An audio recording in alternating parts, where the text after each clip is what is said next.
Hello, everyone. We are in for such a treat today. I was recently in the Eastern States at Food Frontiers annual conference, and I met the most wonderful woman that I'm going to introduce you to now, Sonalie Figueiras. Hello, Sonalie. You're founder and editor in chief of the remarkable media platform Green Queen. It's a platform for advocating social and environmental change and for inspiring and empowering content in what I think you would say is one of the world's leading outlets for alternative protein. Sonalie, you're also the founder and CEO of Eco Warehouse. It's the global sourcing platform for certified organic products, and also the CEO and co-founder of Source Green, the world's first climate tech platform to help brands quit plastic. So, Sonalie, with over a decade of experience in publishing, digital marketing, organic trade, sustainability, and alt proteins, and green packaging, you are a climate legend already and a veteran in this space. You've got a great eye for market trends, and you are also sought after as international keynote speaker, and your expertise has been heard at the Harvard Business School and a couple of TEDx's as well, and a whole list of other things. Hi, it's so great to be here. That's a very kind introduction. Basically, what I'm working on is really trying to help people around me, businesses, consumers, readers, understand, the big link between food systems and climate and between plastic and climate. Those are the two really big poles that I operate on. You could call me Chief Green Queen there. I'm the editor in chief. So I really kind of work around our coverage and our coverage direction. And then I have an incredible team that executes that. But essentially, 1/4 to 1/3 of all global greenhouse gas emissions come from our food systems.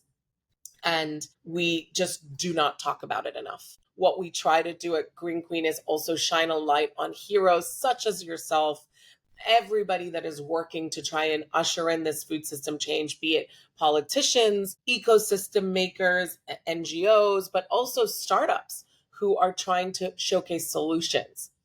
And it's not always an easy road. The last 6 to 12 months have been a tough moment for the industry that I play in, one of them being the alternative protein industry, basically the future foods, the food tech industry, where there's a huge kind of come to Jesus moment where people are wondering, is this working? Investors are kind of abandoning the space. The returns haven't been there from a business point of view.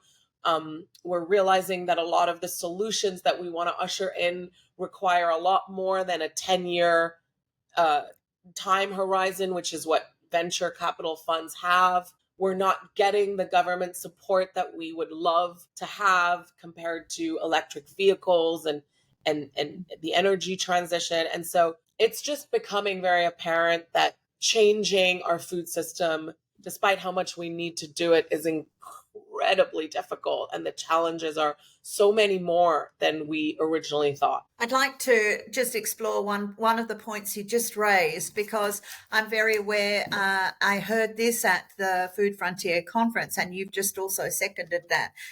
That if you put together all of the interventions, the government funding, the subsidies, the regulatory regime changes that have gone into electric vehicles, solar panels, even containers for change, the waste management stuff.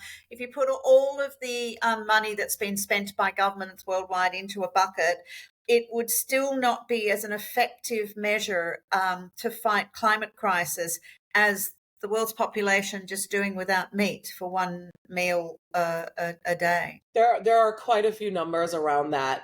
It's really difficult because on one hand, those of us in the space are aware that meat consumption reduction is really just such an incredible way to really get to our net zero goals. It's just a powerful step.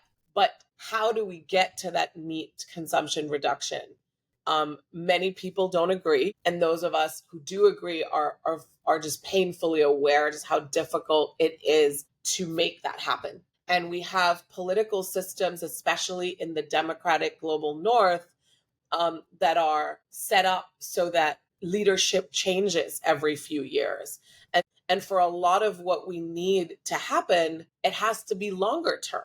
And that's what we really have to figure out. I think that we're not doing well is how do we make climate and solving climate broad and bipartisan in its nature? So I think one of the things that I wanted to discuss with you was what happened at COP29. You were a speaker at COP28. Food was starting to emerge. In fact, I felt quite hopeful after COP28. It was on the agenda, and there was clear push to try and come up with some strategies around tackling climate crisis through the way we consume food. This one seems to have been very different, and I've had a look at your 4-part series that has been published on COP29. Firstly, congratulations on the writers who put it together. 9 was meant to be the financial commitment COP. Yeah, they were looking for money on the table, money to push towards developing countries who are going to be impacted most directly and immediately by the climate shift. However, the background of that was fairly disappointing, to say the least, from my perspective, and I think from yours. Do you think governments truly understand or are committed to transforming the food system as it relates to climate action? I think that we haven't really reached broad awareness of that message across governments across the world. And I think that we're also dealing with a world where a lot of countries are still grappling with basic issues like electrification and development. And in those countries, changing from beef to plant-based meat when their populations are not even really eating huge amounts of beef just does not feel like a priority.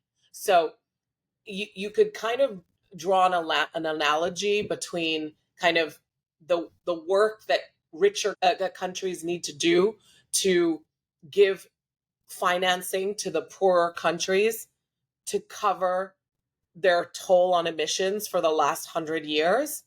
And that's very similar to what richer populations need to do around meat consumption, which is they need to lessen their meat consumption so that developing countries are allowed to have more of a shot at some animal meat consumption as they develop. And it's sort of the issue with the political sphere is, as I said, in a lot of democratic countries, you have turnover all the time. And so it's very difficult to keep up an agenda for a long time. And if you look at a country like China, where they have a more centralized form of government, they've been able to make huge progress against the climate crisis and towards a net zero future, because every few years it doesn't just change the other way.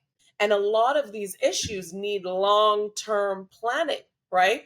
And so that's why they're doing so well with things like solar energy and wind energy and electric vehicles. And I do believe that China will play a major role in food system transformation with technologies like cultivated meat and things like protein fermentation. I think the country will be one of the big actors because they have no choice, because they have this growing, enriching population that needs more protein, and there's just not enough available land, water, resources to match that level of beef production that the demand is going to require. So, I think this is the big difference between short-term politics and long-term politics.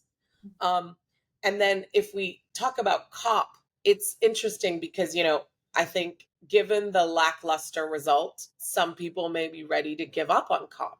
And as activists, we want so much more than these big convenings can deliver. And, even today, I'm grappling with the results of the global plastic treaty talks that have collapsed without a deal. This was supposed to be the big deal one. They're all in Busan in South Korea. It has not worked. So what does that mean, that we're not able to reach consensus amongst 200 countries on how to deal with plastic waste and pollution and how to deal with, fighting the climate crisis in a world where it is getting harder and more expensive to grow food. And I think you could give up. But even though these gatherings don't bring us where activists want them to go, we cannot get rid of them, because the act of all these countries just getting in a room and talking is something that we must uphold, even in moments where it feels like we are not getting anywhere. What I think was really disappointing this COP is less actually the non-result and more the fact that so many powerful countries did not show up.